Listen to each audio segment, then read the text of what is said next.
আসসালামু আলাইকুম। বাংলা সংবাদে আপনাদের সকলকে স্বাগতম। সর্বপ্রথম জানিয়ে দিচ্ছি সংবাদের শিরোনাম, এরপর বিস্তারিত।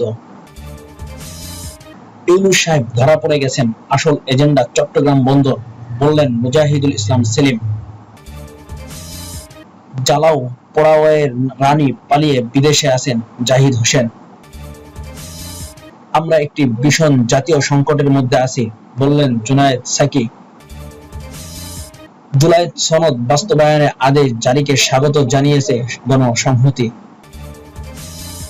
এত সময় শুনছিলেন সংবাদের শিরোনাম, এবার বিস্তারিত। ইউনূস সাহেব ধরা পড়ে গিয়েছেন, আসল এজেন্ডা চট্টগ্রাম বন্দর, মুজাহিদুল ইসলাম সেলিম। দেশে তলে তলে অনেক কিছু হয়ে যাচ্ছে বলে মনে করেন বাংলাদেশ কমিউনিস্ট পার্টি সাবেক সভাপতি মুজাহিদুল ইসলাম সেলিম। তিনি বলেন, ইউনূস সাহেব অন্তর্বর্তীকালীন সরকারের প্রধান উপদেষ্টা ধরা পড়ে গেছেন। তার আসল এজেন্ডা হলো চট্টগ্রাম বন্দর।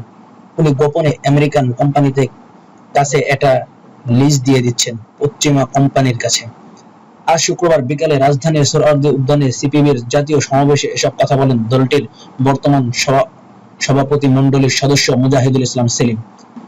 কর্তৃত্ববাদী ফ্যাসিস্ট দুঃশাসনের পুনরাবৃত্তি ও উগ্র সাম্প্রদায়িক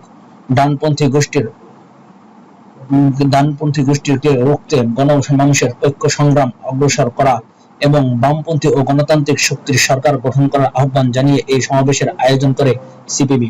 সমাবেশ থেকে এক গুচ্ছ কর্মসূচি ঘোষণা করেছে দলটি। পশ্চিমা কোম্পানির কাছে চট্টগ্রাম বন্দর লিজ দেওয়া হচ্ছে অভিযোগ করে সিপিবির সাবেক সভাপতি মুজাহিদুল ইসলাম সেলিম বলেন, এটা লিজ দিয়ে দিচ্ছে রোহিঙ্গাদের জন্য সাহায্য পাঠানোর নামে। মানবিক করিডোর করার চেষ্টা করছে।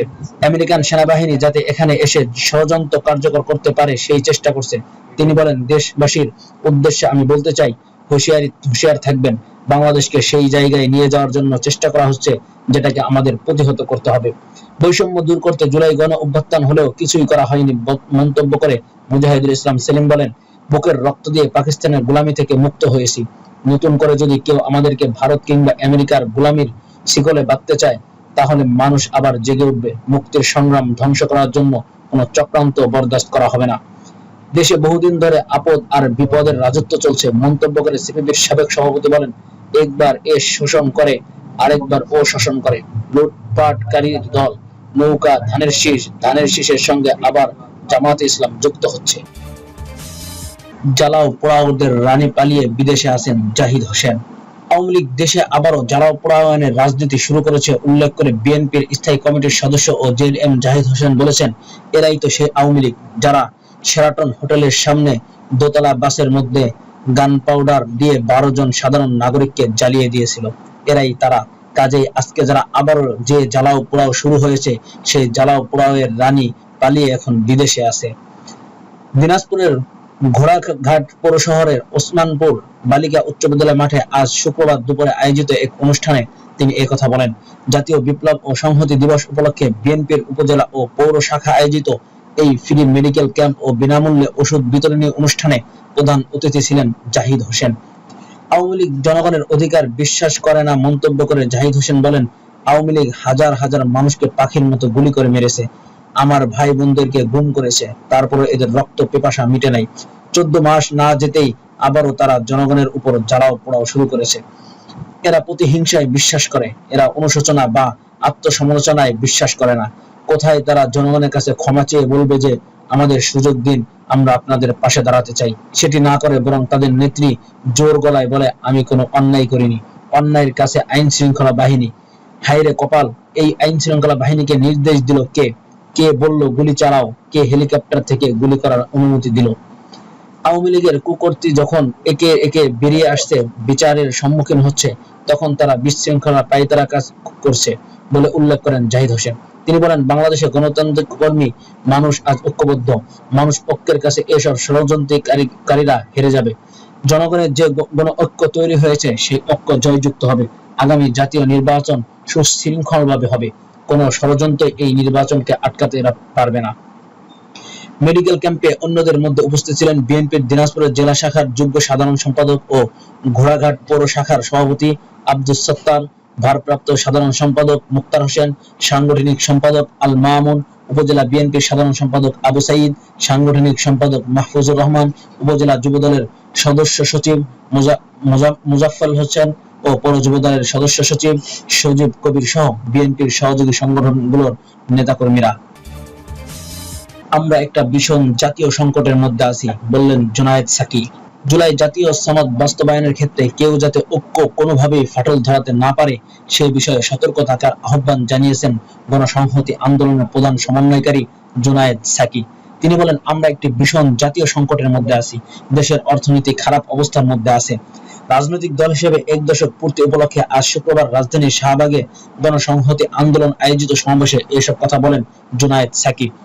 প্রতিষ্ঠা বার্ষিকী উপলক্ষে গণসংহতি আন্দোলন শাহবাগ থেকে কাটাবন, হাতিরপুল, বাংলা মোটর, মগবাজার, ওয়ারলেস গেট ও হাতিরঝিল হয়ে কারণ বাজার পর্যন্ত শোভাযাত্রা করে। এতে ব্যানার, ফেস্টুন ও প্লেকার্ড বহনের পাশাপাশি দলীয় প্রতীক মাথার উপরে অংশ নেন অনেক নেতাকর্মী। জাতীয় নির্বাচন ও গণভোটের আয়োজনে সরকারের সিদ্ধান্তকে স্বাগত জানিয়েছে সমাবেশে জুনায়েদ সাকি বলেন, জুলাই জাতীয় সনদ বাস্তবায়নের ক্ষেত্রে কেউ যাতে ঐক্য কোনোভাবে ফাটল ধরাতে না পারে সেজন্য আপনাদের সদ্য প্রস্তুত থাকতে হবে, সদা সতর্ক থাকতে হবে এবং সদা চেষ্টা করে যেতে হবে। গণসংহতি আন্দোলনের প্রধান সমন্বয়কারী বলেন, রাষ্ট্র ব্যবস্থা এখনো বিপর্যয় কাটিয়ে সোজা হয়ে দাঁড়াতে পারেনি। আমাদের মৌলিক সংস্কার দরকার, সব হত্যাকাণ্ডের বিচার দরকার, আর এই সবকিছু থেকে উত্তরণ ঘটাতে হলে আমাদের নির্বাচন দরকার। আমাদের দরকার গণভোট, একই সঙ্গে দরকার সংবিধান সংস্কার, পরিষদের নির্বাচন এবং জাতীয় সংসদ নির্বাচন। এই নির্বাচন ফেব্রুয়ারির মধ্যেই হতে হবে। সমাবেশে জুনায়েদ সাকি অভিযোগ করেন, শেখ হাসিনার আমলে ভারত বাংলাদেশ প্রভাব বিস্তারের চেষ্টা করছে, কিন্তু জনগণ তা প্রত্যাখ্যান করেছে। তিনি বলেন, বাংলাদেশ স্বাধীন ও সার্বভৌম মর্যাদায় দাঁড়াবে। আমরা সব দেশের সঙ্গে সুসম্পর্ক চাই, কিন্তু মাথা নত করে নয়। জাতীয় স্বার্থ রক্ষার প্রশ্নে আয়োজনে আবারও রক্ত দিতে প্রস্তুত বাংলাদেশ। জুলাই সনদ বাস্তবায়নের আদেশ জারিকে স্বাগত জানিয়েছে গণসংহতি। জুলাই জাতীয় সনদ বাস্তবায়ন প্রক্রিয়ায় আদেশ জারিকে স্বাগত জানিয়েছে গণসংহতি আন্দোলন। এখন এই দেশে বাস্তবায়নের দাবি জানিয়েছে দলটির প্রধান সমন্বয়কারী জুনায়েদ সাকি ও নির্বাহী সমন্বয়কারী আবুল হাসান রুবেল। আজ শুক্রবার বিকেলে এক বিবৃতিতে গণসংহতির শীর্ষ নেতা আশাবাদ ব্যক্ত করে বলেন, এর মাধ্যমে আগামী ফেব্রুয়ারিতে জাতীয় নির্বাচনের সব বাধা দূর হবে। সেজন্য সব দলকে দায়িত্বশীল ভূমিকা নিয়ে গণতান্ত্রিক উত্তরণে ভূমিকা রাখার আহ্বান জানান তিনি। বিবৃতিতে বলা হয়, জুলাই সনদের বাস্তবায়ন প্রক্রিয়া বিশেষ আদেশ জারিকে গণসংহতি আন্দোলন স্বাগত জানায়। তবে এই আদেশ যাতে বাস্তবায়ন করা যায় তার জন্য জাতীয় ঐক্যমতের প্রয়োজন এখনো শেষ হয়ে যায়নি। অন্তর্বর্তীকালীন সরকারকে এ বিষয়ে উদ্যোগ অব্যাহত রাখাও আহ্বান জানায় গণসংহতি আন্দোলন। তবে গণসংহতি আন্দোলনের শীর্ষ নেতা মনে করেন, এই আদেশের বিষয়বস্তুতে গণভোটের পদ্ধতি অংশে যেসব ধারা লেখা হয়েছে সেগুলো এমনকি যারা এই সনদ প্রণয়ন প্রক্রিয়ায় অংশ নিয়েছেন তাদের কাছেও পুরোপুরি স্পষ্ট নয়। এর ব্যাখ্যা দিয়ে বলা হয়, ধারার অস্পষ্টতায় রয়ে গেছে। এখানে ভিন্ন মত বিষয়ে কি মীমাংসা হবে সে বিষয়ে ব্যাখ্যাভেদে পার্থক্য করার সুযোগ থাকায় তা স্পষ্ট হয়নি। অন্যান্য ধারাগুলো যথেষ্ট জটিল, এতে করে জনগণের মতামত দিতে সমস্যা তৈরি হবে। গণসংহতি আন্দোলন মনে করে বিশেষত 4টি প্রস্তাবের বিষয়ে একটি প্রশ্ন রাখা জনগণের জন্য মতামত প্রদানের ক্ষেত্রে একটি সিদ্ধান্তহীনতা তৈরি করতে পারে। এতে জনগণ বেছে নেওয়ার অধিকার খর্ব করা হয়েছে কিনা সে প্রশ্ন উঠতে পারে। কাজেই এই বিষয়ে পরিষ্কার জনগণকে জানানো এবং নির্বাচনের আগেই টেলিভিশন, সংবাদপত্র ও প্রচারণাপত্র মারফত গণভোটের বিষয়বস্তু ও প্রক্রিয়ার বিষয়ে জনগণকে সম্যক অবহিত করা সরকারের দায়িত্ব।